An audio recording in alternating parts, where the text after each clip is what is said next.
Shruti Pandit.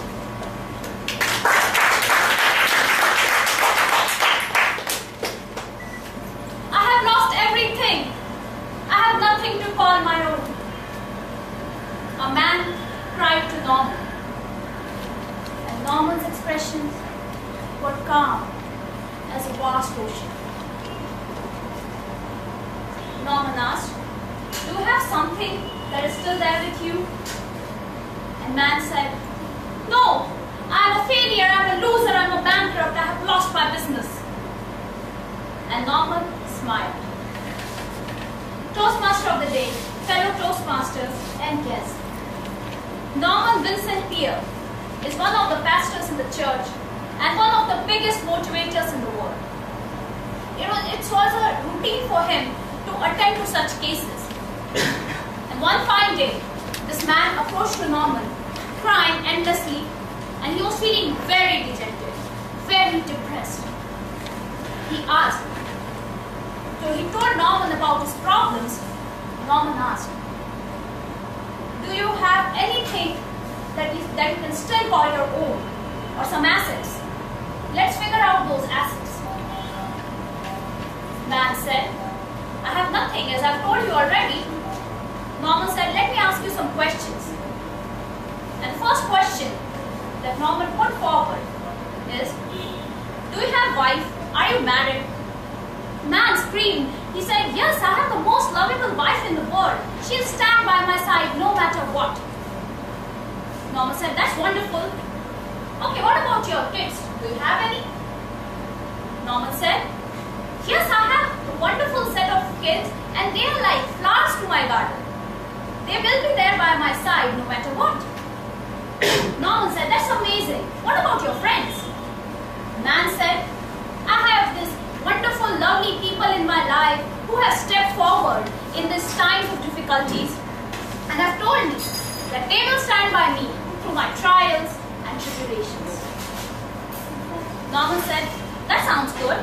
And lastly, I want to ask you about your health." Man said, "I am a perfectly healthy person. I am as fit as fiddle, and I suffer from no chronic disease at all."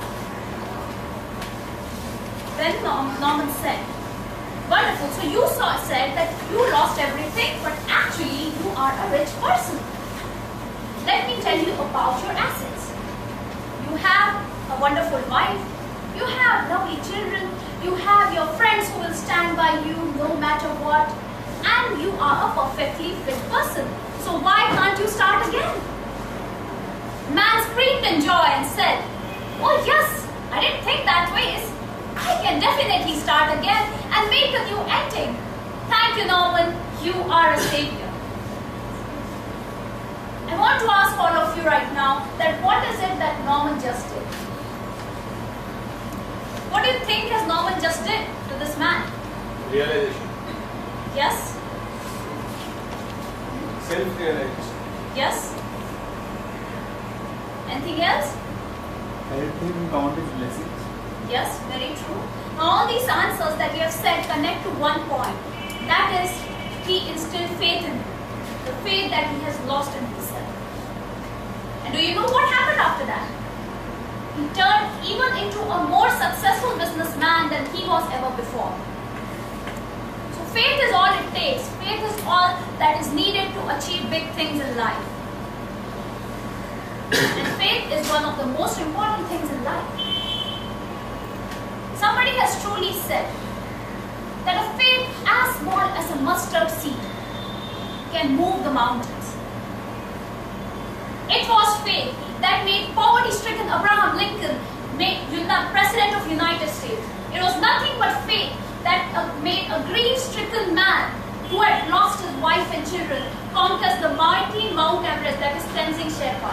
It was nothing but the faith that made the man who had lost his 2-year-old daughter put the first step on the moon, that is Neil Armstrong, and also a giant step in the history of humanity. It was all about faith. But in life, with the challenges, when we are bogged down by challenges, we tend to lose that faith that we have in ourselves. And there are various reasons for that. I would two reasons that why we stop believing in ourselves and why we lose faith. First reason is that you make your failure of the past a reference point for your future. So you start thinking all the time that if I failed in past, I'll fail in future too. You let your past performances dominate your future results, which is entirely not correct. Let's say you have failed in a subject. Then you start hating the subject rather than taking it up as a challenge and giving your best shot in the next time. Let's say you have failed in a business. You stop doing that business, you stop looking at it out of fear, and you don't step ahead to turn it into a success.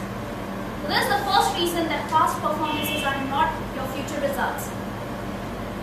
And secondly, the deep-seated complex that was drilled in you when you were a child. Let's say when you were a child, you were bullied by your peers or by some relatives, that you're no good, you won't do anything in life. You let those inferiority complex drill in you. Let's say you had a sibling who was getting A's and you were getting C's, and you were constantly being compared all the time with the sibling. You can't be any good. Due to that, the complex that is developed is drilled in the subconscious mind, and that becomes your reference point, and you start losing faith in yourself. And that's the point when you start losing confidence in yourself. That's about it. There are two things, that is, you let past performances dominate your future results, and secondly, you let your inferiority complex take over your true self. But there's a good news. And the good news is that you can still revive that faith that is lost. And there are techniques for that. So if you just follow 3 methodical techniques, you can definitely get back the faith that you have lost in yourself. Technique number 1, and a very powerful technique, is positive self-talk. You can talk to yourself positively all the time, starting from the time you get up in the morning till the time you hit the bed. You've got to say to yourself all the time that I am good, I can accomplish great things, and challenges are meant to strengthen me, and I can achieve anything that I set my heart on. Positive self-talk will bring you results that you have never imagined before. It will boost your confidence. It will cause influx of new ideas in your mind. You'll become a creative person in the whole process. Now that's the idea behind positive self-talk. There would be abundance. There would be abundance of positivity in your life and good ideas. Secondly, another good thing that you can start with is creative visualization. It's a 3-step simple formula. Imagine it, feel it, and receive it.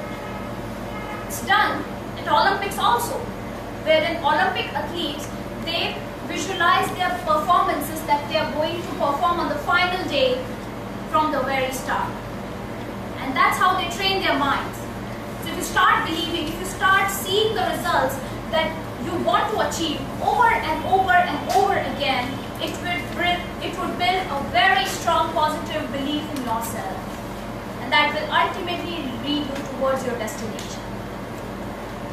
And lastly, if you are a spiritual person, then prayers can be a boon for you. They say that if your problems are bigger, then pray bigger, deeper prayers. That's what is important. So that's about the spiritual guidance. Faith is a very important thing, my friends. Faith is all it takes. So today I want to ask you, how big is your faith? How big are your dreams? I would leave you with a very small quotation from a very famous person who was creator of Peter Pan. He said, all that is there is hope and trust and a little pixie dust. So let's sprinkle pixie dust of faith to create a magical life. Thank you. Over to you, Toastmasters.